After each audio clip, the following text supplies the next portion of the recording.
Bonjour à tous. Aujourd'hui, j'avais envie de parler de manifestation, mais pas la manifestation, positive vibe là, qu'on entend, parler, beaucoup dans la spiritualité New Age aujourd'hui. Non, je veux parler de la vraie manifestation. Parce qu'on va se dire que manifester, c'est facile aujourd'hui, mais manifester quelque chose de stable, de durable et d'incarné, c'est autre chose. On dit souvent: «Demandez et recevez» et aujourd'hui, c'est vrai parce que les énergies se sont accélérées, on demande et on reçoit. Mais on ne demande pas toujours de la bonne façon ou, on reçoit, mais c'est pas ce qu'on voulait vraiment ou on reçoit, on est super heureux, puis finalement, on le perd et ça, c'est une expérience qui peut faire mal. Parce que tu te dis: «Ça y est, enfin je l'ai!» Puis au final, non, ça repart. Et là va arriver la déception, la tristesse, le découragement, puis parfois même le désespoir.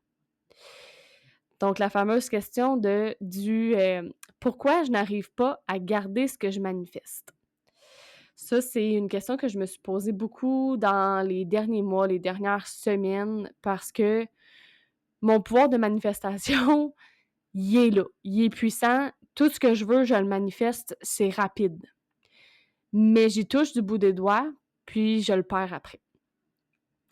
Donc, dans les derniers mois, au travers ces expériences-là, hem, j'ai manifesté. C'est pas juste manifester en demandant à l'univers.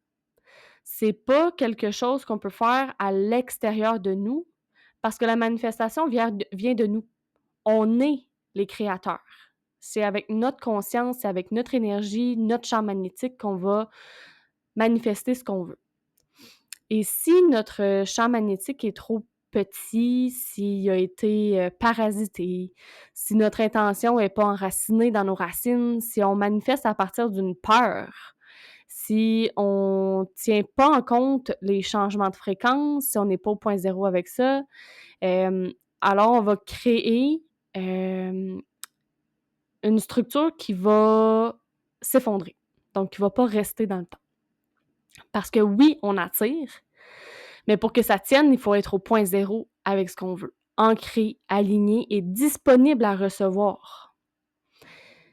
Donc aujourd'hui, je veux te partager mes expériences parce que ces expériences-là m'ont enseigné tout ce que je viens de te dire. Donc, je vais commencer par te parler, de mes lieux de vie, de mes maisons, de mes appartements. Quand je suis partie il y a 3 ans et demi à peu près, habiter à Saint-Gilles, je pensais que j'allais rester là-bas assez longtemps. Mais au bout de 7-8 mois, j'ai senti que mon temps était déjà fini. Donc, je voulais une maison, pas un appartement, parce que c'est un appartement que j'avais à Saint-Gilles, j'aimais pas ça, être entourée de plein de monde, de me faire taper sa tête, d'entendre les chiens japper puis tout ça. Je voulais être toute seule dans ma maison, une maison en campagne, un grand terrain, des poules. Donc j'avais formulé cette intention-là, je l'ai demandé et en quelques semaines, je pense que c'était même en quelques jours, je l'ai manifesté cette maison-là à Rigaud. Donc je suis revenue, m'installer en Montérégie. J'étais vraiment excitée parce que j'avais réussi à manifester exactement ce que je voulais. Puis je l'ai fait rapidement. Donc, à Rigaud, les choses se sont, un peu compliquées. Je me souviens, du mois d'avril, mai à peu près là, fin avril, début mai, je savais pas comment j'allais payer mon loyer pour le mois de juin. Donc l'insécurité financière était là, j'étais comme angoissée, j'étais stressée, puis, il y a un événement marquant qui est arrivé le 28 mai, donc 2-3 jours avant le 1er juin. Heu, il y a une tornade qui a passé sur la maison. Donc ça a été, un gros tournant que je raconte parce que la vie a parfois une manière radicale de trancher pour nous.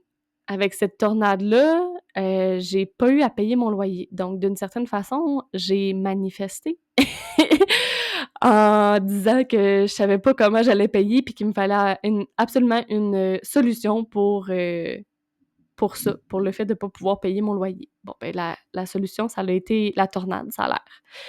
J'ai donc pas eu besoin de payer mon loyer, désolée. Puis je me suis retrouvée, à devoir partir. Donc je suis retournée temporairement chez ma mère, puis pendant ce temps-là, je pensais qu'il allait faire les rénovations puis que j'allais pouvoir rentrer dans ma maison, que j'avais manifesté puis que je voulais pas perdre. Mais finalement, il y a aucune rénovation qui a été faite, donc j'ai dû mettre fin à mon bail puis je suis partie. Puis, j'ai comme repris à ce moment-là le fil d'un rêve que j'avais mis de côté et c'est les mini-maisons. J'ai toujours voulu avoir, une mini-maison, vivre vraiment dans le minimalisme. Hem, L'idée était toujours présente, mais c'est ça, elle était comme de côté parce que je savais pas comment y arriver. Je trouvais que c'était comme pas accessible. Mais à ce moment-là, avec la tornade qui a passé sur la maison, je me suis dit: «OK, let's go, c'est le moment. C'est le temps de passer à l'action sur ce projet-là puis de le concrétiser». Fait que ça l'a pas été très, très long que, j'ai acheté ma mini maison.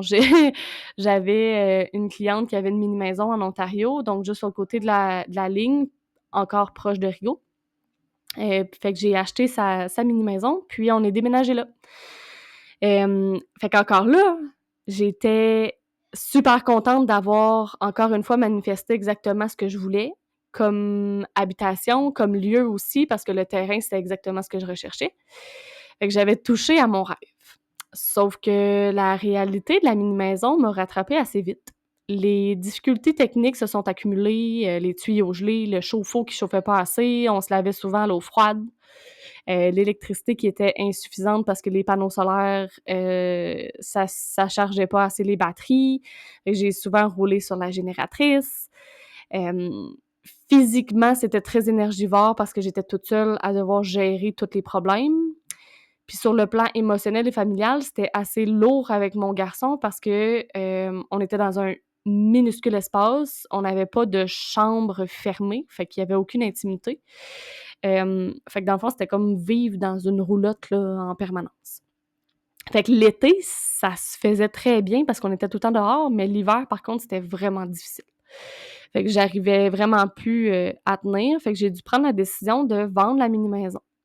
Fait que de laisser partir mon rêve que j'avais finalement accompli, hem, parce que j'étais à bout de souffle, à bout de ressources aussi, j'avais pas vraiment d'aide non plus. Fait qu'encore une fois, j'ai touché à mon rêve, j'ai manifesté ce que je voulais, puis ça m'a glissé entre les mains. Fait que pendant la vente de la mini-maison, j'ai manifesté un autre lieu, un appartement cette fois-ci, mais dans une maison. Fait qu'encore une fois, je revenais à Saint-Gilles, ça me tentait pas d'être dans un bloc appartement. Hem, Fait que je voulais être, en forêt, je voulais absolument, en fait, avoir la nature puis la tranquillité et c'est ici que je suis maintenant. J'ai réussi à manifester exactement ce que je voulais encore une fois, mais j'ai le ressenti que mon temps ici est encore une fois terminé. Donc il y a quelque chose qui me pousse ailleurs. Je sais pas encore comment tout ça va virer, qu'est-ce que je vais accomplir. J'ai des choses en tête que je veux réaliser, donc j'imagine que c'est le moment de passer à l'action.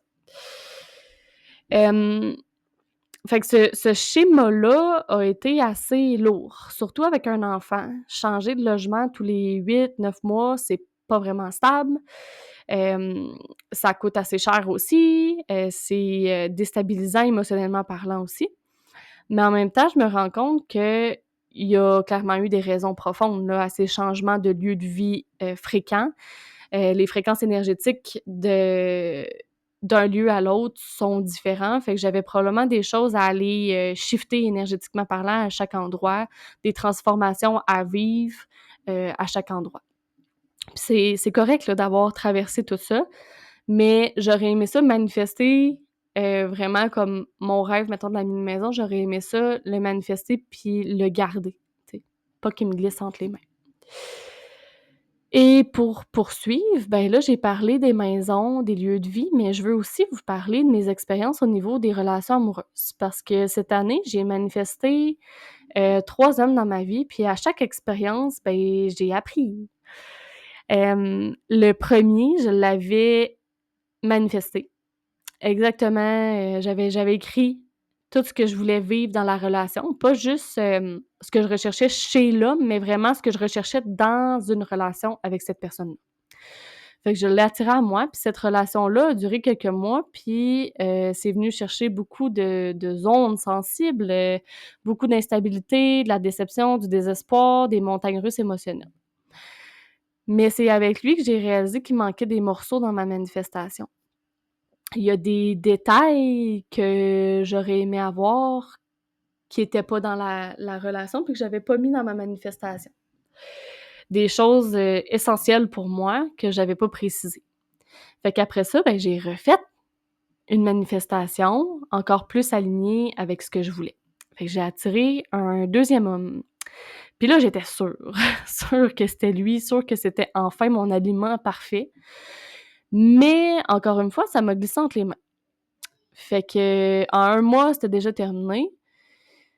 Fait qu'encore une fois, il y a des choses il y a des détails sur lesquels j'aurais pu être plus précise. Donc j'ai refait ma manifestation avec encore plus de précision. Puis là, il y a eu un troisième homme, une autre manifestation, d'autres intentions ajoutées. J'ai touché la relation du bout des doigts, puis elle est repartie aussi vite qu'elle est arrivée. Puis c'est vraiment après cette troisième expérience-là que ça m'a frappé en pleine face, que j'ai compris que mes manifestations depuis les dernières années, autant au niveau amoureux que, pour les maisons, les lieux de vie, mes manifestations étaient zéro enracinées.